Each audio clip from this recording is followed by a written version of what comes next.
Dengan penuh rasa syukur, saya, Shirley Laos, Gubernur Maluku Utara, mewakili Provinsi Maluku Utara dan seluruh masyarakat Maluku Utara, menyambut kepulangan Bapak Ibu kloter ke-13 dari Tanah Suci. Selamat datang kembali di bumi Maluku Keraha dalam keadaan sehat dan selamat. Alhamdulillah, Bapak Ibu telah menunaikan rukun Islam yang kelima dengan selamat dan semoga menjadi haji yang mahbur dan doanya dikabulkan dan menjadi awal kehidupan yang penuh dengan berkah. Amin. Ibadah haji bukan sekedar perjalanan fisik, tapi juga perjalanan batin, penuh makna, ketulusan, dan pengorbanan. Kami berharap bahwa semangat dari Tanah Suci ini menjadi bekal untuk membangun Maluku Utara yang lebih religius, harmonis, dan penuh berkah. Selamat berkumpul kembali dengan keluarga.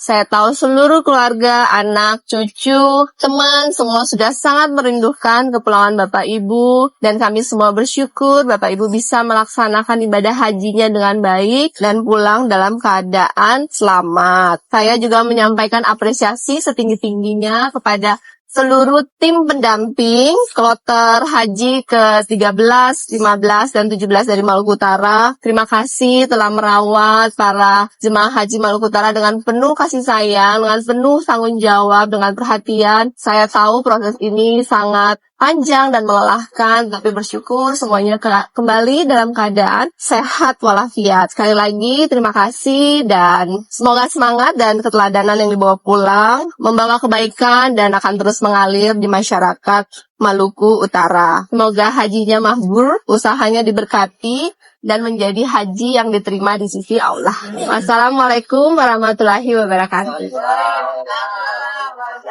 Ya, selamat Ibu. Sampai datang juga bye-bye. Amin, amin. Atas nama pemerintah Provinsi Maluku Utara dan pribadi, saya menyampaikan rasa bangga dan bahagia sekaligus mendoakan semoga seluruh jemaah diberikan kesehatan, kekuatan, dan kelancaran dalam menunaikan ibadah haji serta kembali ke tanah air dalam keadaan sehat dan membawa predikat haji yang mabrur. Saya juga mengucapkan banyak terima kasih atas koordinasi yang luar biasa antara Pak Kakanwil Agama, Ketua Panitia Haji dan jajarannya dari Karokesra dan jajarannya juga Provinsi Maluku Utara, Pak Wagub, Pak Sekda yang berkali-kali memimpin rapat persiapan mencari solusi terbaik untuk efisiensi sehingga ada ekstra budget yang hari ini bisa kita bagikan menjadi uang saku kepada para jemaah haji. Ini adalah sebagai bentuk kepedulian dan cinta dari pemerintah daerah. Kami akan menyerahkan bantuan uang saku kepada seluruh jemaah. Semoga bisa sedikit meringankan kebutuhan selama di Tanah Suci nanti. Sekali lagi mengucapkan terima kasih kepada semua pihak yang sudah terlibat sampai dengan terjadinya persiapan hari ini, bisa mengatur ramah haji di Ternate, di Makassar, mengatur pesawat charter, mengatur jemputan bus, dan terima kasih atas semua yang sudah berpartisipasi membuat proses kepada para jemaah haji Maluku Utara menjadi lebih nyaman. Saya juga titip pesan kepada seluruh jemaah, jaga kekompakan, jaga kesehatan, banyak minum air putih, ikuti arahan petugas, dan jangan lupa doakan Maluku Utara. Semoga aman, rukun, dan diberkahi. Gubernur baru Maluku Utara Shirley Chowanda emang keren abis. Baru dilantik, dia langsung tancap gas bikin gebrakan. Salah satunya urus pelayanan haji. Shirley langsung siapin dana 11 miliar rupiah dari APBD buat jamaah haji di Maluku Utara. Anggaran ini naik dari tahun 2024 yang cuma 10 miliar rupiah. Tujuannya? Supaya pelayanan haji makin maksimal dan manusiawi. Tahun ini ada 1067 jamaah haji dari Maluku Utara dan 60% diantaranya lansia. Jadi Shirley minta panitia kerja ekstra untuk ngasih pelayanan terbaik. Nah, dana 11 miliar ini nantinya dipakai buat penginapan khusus, ambulans, hingga penerbangan charter langsung ke embarkasi Makassar. Jadi semua flight full charter dari Bandara Babullah Ternate ke Makassar pulang pergi. Ini bakal lebih praktis, cepat, dan nyaman, terutama buat jamaah lansia yang butuh perhatian ekstra. Tapi ini bukan sekedar urusan teknis atau logistik loh. Ini bukti nyata kalau Shirley serius total melayani warganya, khususnya umat muslim, meskipun dia beda agama. Padahal jalan Shirley jadi gubernur nggak mulus banget. Penuh rintangan dan drama, mulai dari demo besar-besaran sampai tudingan kecurangan pemilu. Shirley maju setelah menggantikan suaminya, Benny Laos. Benny adalah bupati populer yang wafat di laut secara tragis saat menuju kampanye. Setelah kepergian Benny, partai-partai pengusung mendorong Shirley untuk maju. Dia akhirnya maju bersama Sarbin Sehe di Pilkada Malut. Tapi masalahnya Shirley ini bukan cuma minoritas, tapi double minoritas. Dia perempuan, Kristen, dan keturunan Tionghoa. Jadi sejak awal udah diserang habis-habisan dengan politik identitas. Bahkan ada kelompok adat dan tokoh lokal yang terang-terangan menolak pencalonannya.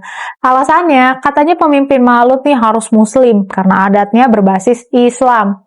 Tapi berbagai serangan itu tak menyurutkan langkah Shirley. Dia bahkan menang telak dengan perolehan suara 51%. Sementara lawan terkuatnya cuma mendapat suara 24%. Tapi kemenangan ini tetap diprotes para penantangnya. Aliansi Masyarakat Muslim dan Front Persatuan Peduli Pemilu turun ke jalan. Mereka nuntut KPU batalkan hasil pemilu dan tuding ada kecurangan. Mereka juga nuduh ada intervensi elit politik lokal, tapi KPU dan MK tetap sahkan kemenangan Shirley Sarbin. Hingga akhirnya mereka resmi dilantik jadi gubernur dan wakil gubernur Maluku Utara.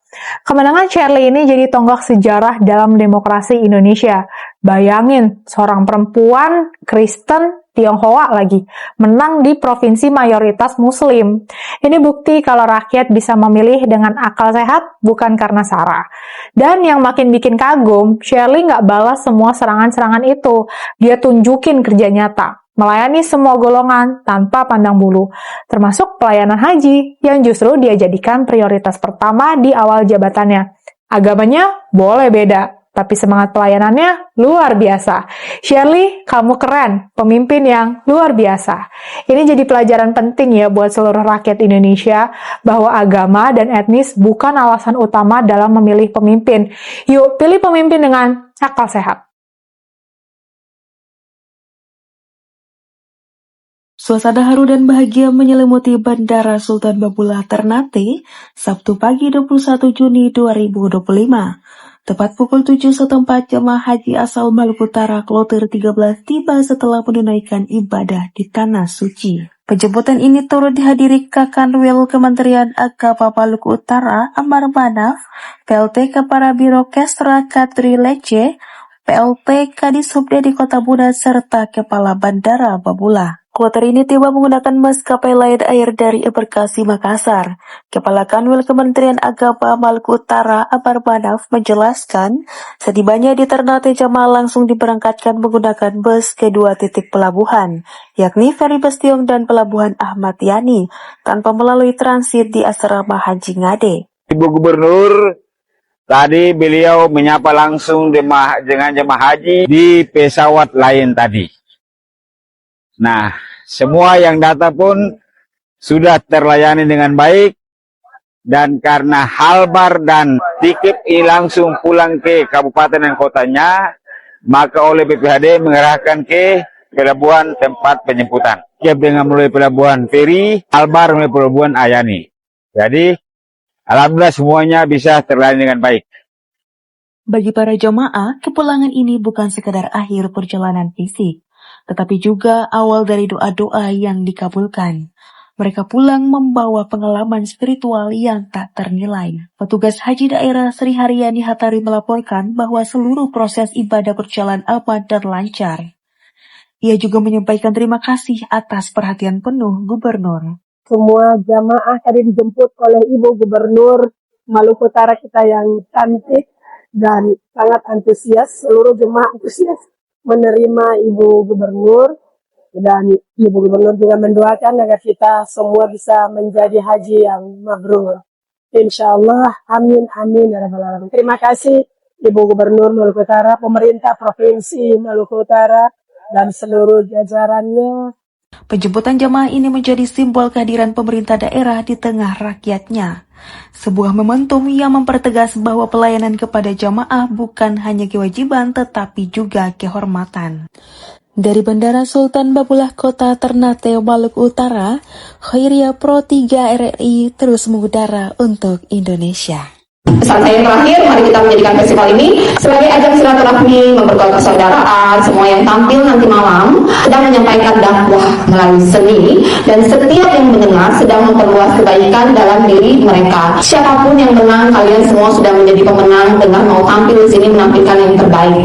Yang nanti ternyata belum juara 1, 2, 3, it's okay. Artinya kalian harus latihan lebih keras lagi. Nanti kan ada juri nasional kasih pendapat, ketukannya kurang lah, kurang serentak lah, kurang apa, itu semua dipelajari jadi masukan supaya tahun depan lebih baik lagi. Yang sudah menjadi juara, saya ucapkan terima kasih, tapi jangan berbesar diri, tingkatkan lagi kemampuannya, persiapkan diri untuk naik ke level nasional. Dengan ini saya resmi membuka Festival Kasidah Rebana dan Bintang Vokalis 2025. Semoga setiap lantunan yang terdengar menjadi doa dan setiap langkah peserta menjadi keberkahan untuk Maluku Utara tercinta. Wassalamualaikum warahmatullahi wabarakatuh. Terima kasih. Dari efisiensi 3 miliar dipakai 1,1 miliar untuk uang saku 1 juta per jemaah haji, dan sisanya dikembalikan untuk membantu defisit dari APBD Provinsi Maluku Utara. Meeting saya dengan panitia dan Kakak Menak Maluku Utara itu sudah dari bulan lalu. Beliau datang ngomong ke saya bahwa ada rencana haji sekian, ada anggaran sekian, dan rencana sekian. Artinya anggaran untuk subsidi 60% biaya berangkat haji saya sudah siapkan dan sudah ada di rekening Kesra. Saya mau tahun 2025 bagaimana kita lakukan efisiensi 1.000 yang berangkat, tapi kita bisa memberikan uang saku. Saya ketika di Jakarta berbicara dengan kantor pusat dari Lion Air pun tidak bisa memberikan garansi kalau pesawat tiba-tiba delay, ke cancel, karena itu kan semuanya connecting flight. Akhirnya mereka memutuskan memberikan best price supaya walaupun charter tetapi harganya tidak berbeda banyak dengan regular. Kita masih punya selisih 3,3. Nah, 3,3 ini akan dipakai untuk memberikan uang saku kepada jemaat haji 1 orang 1 juta. Yang untuk 1 miliar untuk jemaah haji, kira-kira Ibu kasih kami kapan supaya itu bisa kami realisasikan? Teknisnya tinggal diatur aja baiknya bagaimana. Kalau menurut saya ketika keberangkatan dalam bentuk amplop kita kasih, lebih baik jelas-jelas saja pas mau berangkat taruh di amplop, kasih ke mereka, tinggal panitia masing-masing pastikan tidak hilang, disimpan di tempat yang benar. Mohon maaf kalau ada hal yang kurang berkenan atau salah kata. Saya ucapkan semoga semuanya berjalan dengan baik dan sukses. Di Karokestra sudah menjelaskan semua, segala persiapannya berjalan dengan baik. Mulai dari pesawat sudah dibayar, bus penjemputan sudah aman, asrama haji di Ternate Makassar sudah aman, visa paspor sudah aman, pemeriksaan kesehatan sudah aman. Anggaran pemberangkatan kan dibagi porsi antara provinsi dan kabupaten kota. Provinsi 40%, kabupaten kota 60%, dan semua kabupaten kota pesertanya sudah aman, anggarannya juga sudah aman, sudah siap untuk dibayarkan. Panitianya juga semua sudah aman, bookingannya semua sudah aman, dan anggarannya cukup. Dan bonus tahun ini karena terjadi efisiensi, maka ada uang saku kepada peserta haji 1 orang 1 juta. Iya, tadi laporan dari Ketua Panitia Asrama Haji di Makassar dan di Ternate sudah aman, kemudian semuanya aman. Ya, halo, terima kasih. Kurusan kayaknya ya, kurus ya. Aduh.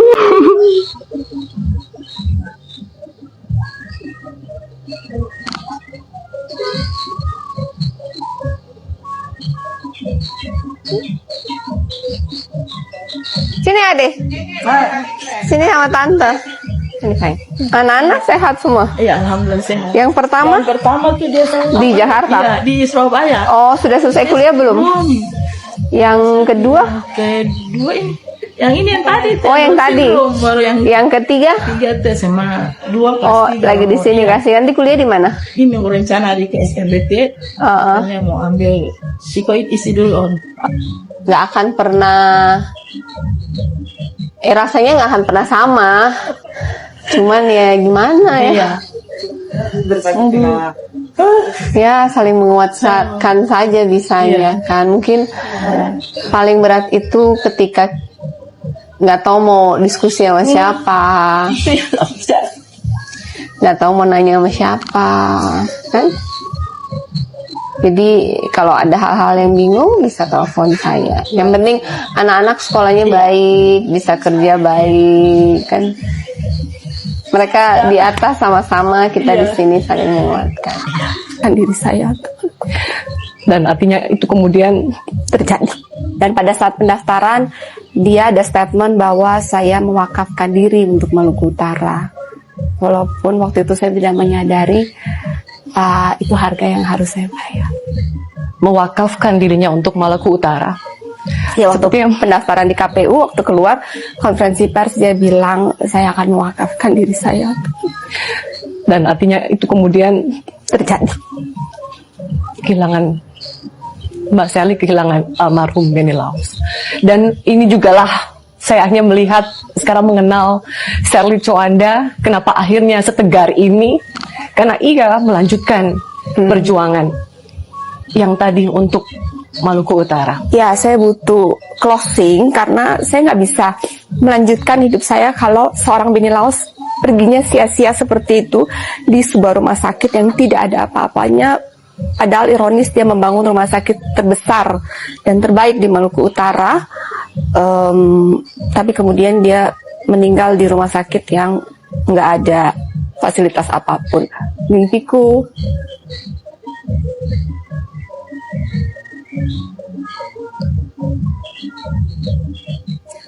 masa depanku semuanya hancur.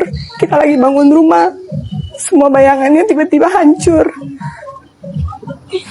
Saya ada di titik terendah dalam hidupku. Oke. Dan pada saat itu motivasinya adalah saya nggak mau perjuangan almarhum itu sia-sia, karena dari awal kita tidak harus mengambil posisi ini.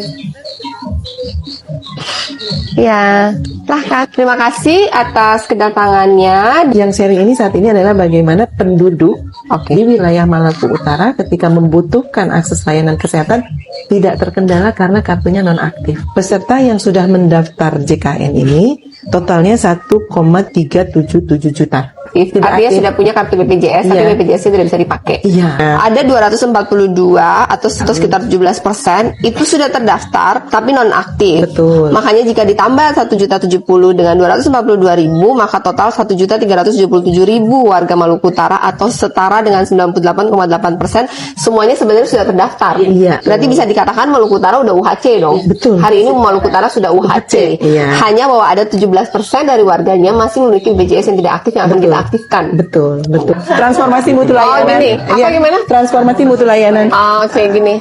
Jadi intinya bersama dengan Kedeputian Wilayah 10 tadi berdiskusi, kita mencari solusi Maluku Utara bisa UHC prioritas ya Ibu ya. Jadi pemegang KTP Maluku Utara dimanapun berada di semua rumah sakit yang menerima BPJS ketika memberikan KTP-nya bisa langsung mendapatkan layanan kesehatan gratis tanpa harus menunggu aktif kembali dan pengurusannya karena sudah prioritas. Kita berdiskusi bagaimana caranya menuju ke situ dan sudah ada titik temunya. Mudah-mudahan bisa segera diimplementasi ya Bu ya. Kamu punya KTP Maluku Utara dimanapun se-Indonesia rumah sakit yang menerima BPJS, kasih KTP gratis.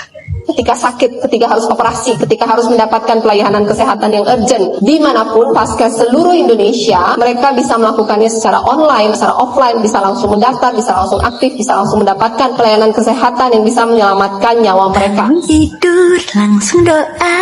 Hari ini bukan sekedar tanda tangan kerjasama, tapi ini adalah momentum bersejarah dan ini tentu tidak bisa tercapai tanpa kolaborasi bersama. Ini bisa terjadi karena kolaborasi dan sinergi yang sangat baik baik dari pemerintah Provinsi Maluku Utara bersama dengan 10 kabupaten kota. Saya sangat mengapresiasi dukungan dari 10 kabupaten kota Provinsi Maluku Utara, komitmen kerjasama niat baik dari semua pihak terkait yang bisa mewujudkan hari ini bulan Juni kita bisa UHC prioritas Provinsi Maluku Utara. Seperti yang tadi sudah dijelaskan oleh Pak Direktur bahwa di Maluku Utara bisa menggunakan pendaftaran secara online yang sudah dimiliki oleh BPJS. Tadi saya juga berdiskusi dengan Ibu Deputi bahwa kita akan memasang PIC BPJS di masing-masing puskesmas, rumah sakit daerah di 10 kabupaten kota, rumah sakit provinsi. Diharapkan juga dari Dinas Kesehatan dan Dukcapil masing-masing kabupaten kota juga memberikan PIC di rumah sakit masing-masing di level kabupaten kota. Begitupun kami di provinsi. Oleh karena itu kita pemerintah mulai dari pusat, provinsi dan daerah selalu pesan dari Pak Presiden Prabowo bahwa kita ada untuk melayani masyarakat. Jadi pemerintah harus hadir, kita harus jemput bola, kita harus ada di tempat pelayanan kesehatan yaitu di rumah sakit masing-masing. Tujuan dari memiliki status UHC prioritas adalah ketika sakit, ketika harus operasi, ketika harus mendapatkan pelayanan kesehatan yang urgent dimanapun pasca seluruh Indonesia,